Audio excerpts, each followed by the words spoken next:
Bienvenue dans un nouvel épisode de Écolo ou pas, votre podcast préféré qui explore les dilemmes de notre monde moderne avec un regard écolo, mais pas trop non plus.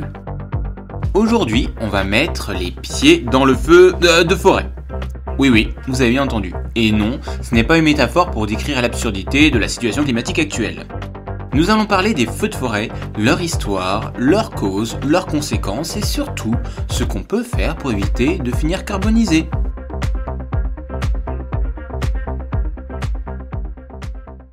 Avant qu'on parle de pompiers héroïques et d'hélicoptères larguant des tonnes d'eau, les feux de forêt étaient déjà là. Et oui, ils ne sont pas une invention récente. Ils sont aussi vieux que la terre qui les nourrit. Donc, remontons le temps.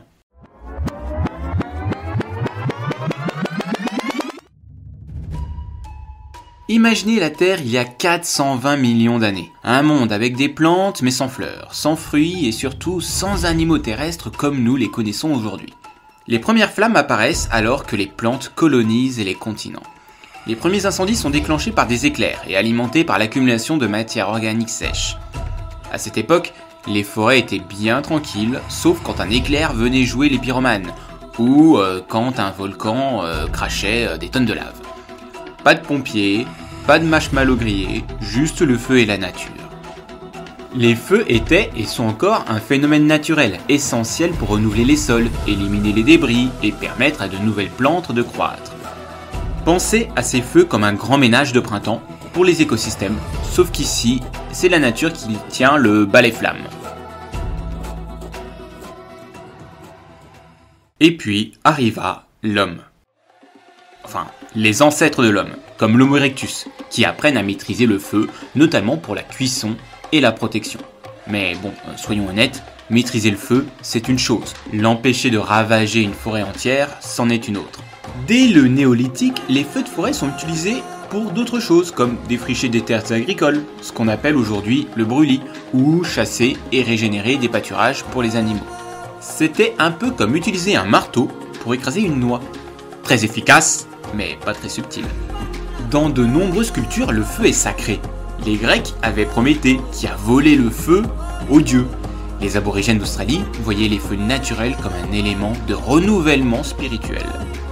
Alors oui, on peut dire que le feu a toujours été un invité d'honneur, qu'il soit adoré ou redouté.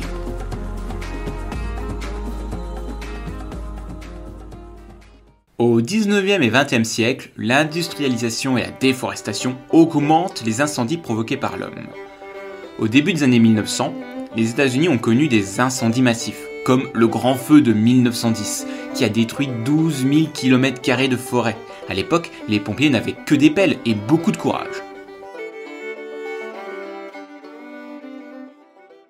Et depuis les années 1970, les saisons des feux de forêt s'allongent et leur intensité augmente.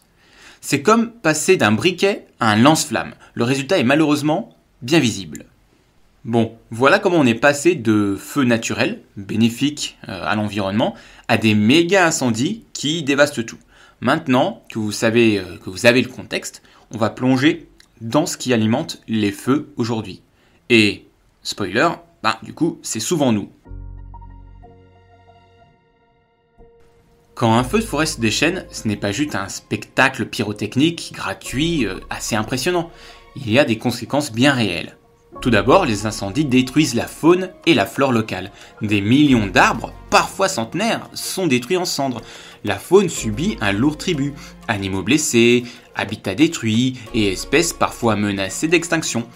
Par exemple, en Australie, les incendies de 2019-2020 ont affecté près de 3 milliards d'animaux, entre ceux directement tués et ceux déplacés. Ensuite, les incendies appauvrissent les sols. Les incendies brûlent les matières organiques essentielles à la fertilité. Après un feu, les sols deviennent plus vulnérables à l'érosion, notamment par les pluies ou le vent. Un sol post-incendie, c'est comme un cheesecake sans base, ça s'effondre à la moindre secousse. Ce qu'il faut savoir, c'est que les forêts jouent un rôle clé dans la régulation des précipitations locales. Leur destruction peut du coup réduire les pluies et augmenter le risque de sécheresse. Par exemple, les feux en Amazonie perturbent le régulateur de pluie naturel de la région. Un autre phénomène est l'émission de gaz à effet de serre. Et oui, les feux de forêt émettent des quantités massives de CO2 et d'autres gaz qui participent au réchauffement climatique. En 2021, les feux de forêt mondiaux ont émis 505 mégatonnes de CO2. C'est l'équivalent des émissions annuelles de 110 millions de voitures pour les fans de tuning. Parce que oui, je le sais, il y en a qui écoutent mon podcast et vous êtes les bienvenus. Et oui, imaginez un embouteillage mondial de voitures polluantes. Et ben c'est ça, 1 an de feux de forêt. C'est comme si la forêt se vengeait de l'humanité en devenant elle-même une énorme usine à CO2. Donc, les feux aggravent le réchauffement climatique en réduisant les puits de carbone. Les arbres, de base, absorbent le CO2. Leur disparition limite, du coup, cette fonction qui est essentielle. C'est un peu comme perdre la seule paille qu'on avait pour aspirer toute cette soupe de CO2. Le résultat, on n'arrive plus à aspirer et on nage dedans. Une autre conséquence qu'on a aussi du mal à se représenter, c'est la conséquence économique. Les opérations de lutte contre les incendies coûtent des milliards de dollars chaque année. Pour vous donner un exemple, en Californie, la lutte contre les incendies a coûté plus de 4 milliards de dollars en 2020. Les feux détruisent aussi des infrastructures, des maisons, des routes et même les réseaux électriques. Les incendies en Grèce en 2021 ont détruit plus de 1000 habitations. Pour les habitants, c'est un peu comme si le pire déménageur du monde passait par ta maison avec un lance-flamme. Il ne reste rien à la fin. Et il y a aussi des conséquences sociales et humaines. Les incendies entraînent des évacuations massives et des pertes humaines. Par exemple, plus de 100 000 personnes ont été évacuées lors des incendies en Californie en 2021. Un autre impact qu'on a du mal aussi à quantifier, c'est l'impact sur la santé, dû à l'inhalation de fumée toxique, des crises d'asthme et de l'irritation des yeux. Les particules fines dégagées par les incendies sont très nocives et peuvent voyager sur des milliers de kilomètres. Pour vous donner un exemple, la fumée des incendies australiens a atteint le Chili en 2020. Quand la fumée d'un barbecue géant traverse un océan, c'est que la situation est quand même un peu sérieuse. Et il y a aussi les impacts psychologiques. Les incendies provoquent un stress post-traumatique pour les populations affectées. Rien de tel que de voir ta maison partir en fumée pour faire exploser ton budget en thérapie.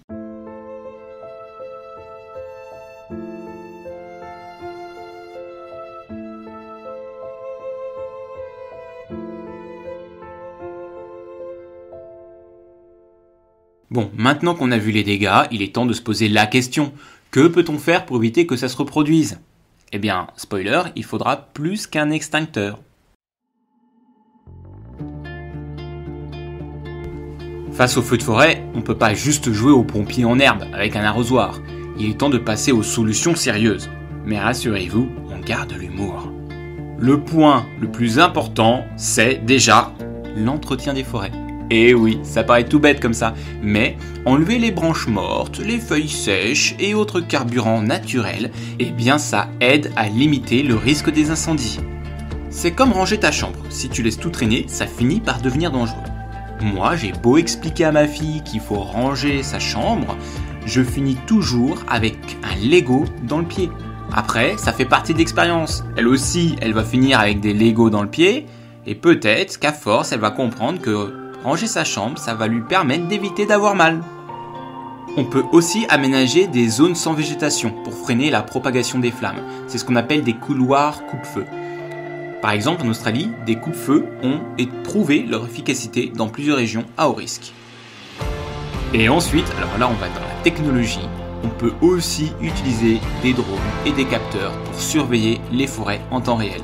Ça permet de détecter des départs d'incendie, d'identifier les zones les plus vulnérables. Par exemple, en Californie, des drones équipés de caméras thermiques patrouillent pour détecter des hausses anormales de température.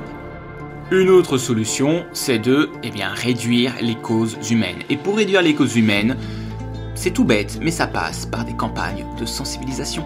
Expliquez aux gens pourquoi jeter un mégot dans une forêt, c'est aussi dangereux que lancer une allumette dans un baril de poudre. Parce que, oui, apparemment, on a encore besoin de rappeler que les barbecues sauvages ne sont pas des idées de génie. Cela passe aussi par un règlement plus strict, par exemple en interdisant des activités à risque en période de sécheresse. Pas de feu de camp, pas de brûlage agricole, pas de feu d'artifice. Par exemple, en Espagne, les amendes pour non-respect des règles anti-incendie peuvent atteindre les 3 000 €. Ça ne rigole pas. Quand on dit pas de feu d'artifice, ça inclut aussi vos idées folles pour une demande en mariage spectaculaire. Il existe aussi des hélicoptères avec des réservoirs intelligents. Ça veut dire que ce sont des hélicoptères qui ciblent les zones critiques avec précision pour économiser de l'eau. Ou des bombes retardantes écologiques. Ce sont des mélanges qui freinent la progression des flammes sans nuire à l'environnement. C'est un peu comme les anti-moustiques, mais pour feu géant. Et ça sent sûrement moins bon que la citronnelle. Mais bien sûr, il y a aussi l'investissement dans des équipes formées et bien équipées, avec des tenues résistantes, des outils modernes, des drones de coordination. Par exemple, le Canada a déployé des milliers de pompiers étrangers pour les incendies records de 2023. Donc, ce que je souhaitais aussi souligner, c'est un grand merci aux pompiers. Ces seuls super-héros en bottes jaunes qu'on peut applaudir sans effets spéciaux. Et comme je l'ai déjà souligné, le comportement des citoyens est important. Grâce par exemple à des gestes simples mais efficaces. Ne jamais jeter de mégots ou laisser de bouteilles en verre qui peuvent du coup faire un effet loupe. Signaler tout départ de feu suspect au plus vite. Par exemple en France, près de 30% des départs de feu sont signalés par des citoyens vigilants. Et non, du coup, signaler un feu, ce n'est pas jouer à la balance, c'est jouer au héros. On peut rejoindre des associations pour reboiser les forêts brûlées. Par exemple, en Amazonie, des ONG plantent des milliers d'arbres chaque année pour compenser les pertes. Planter un arbre, c'est comme laisser un héritage écolo, sauf qu'ici, pas besoin de notaire.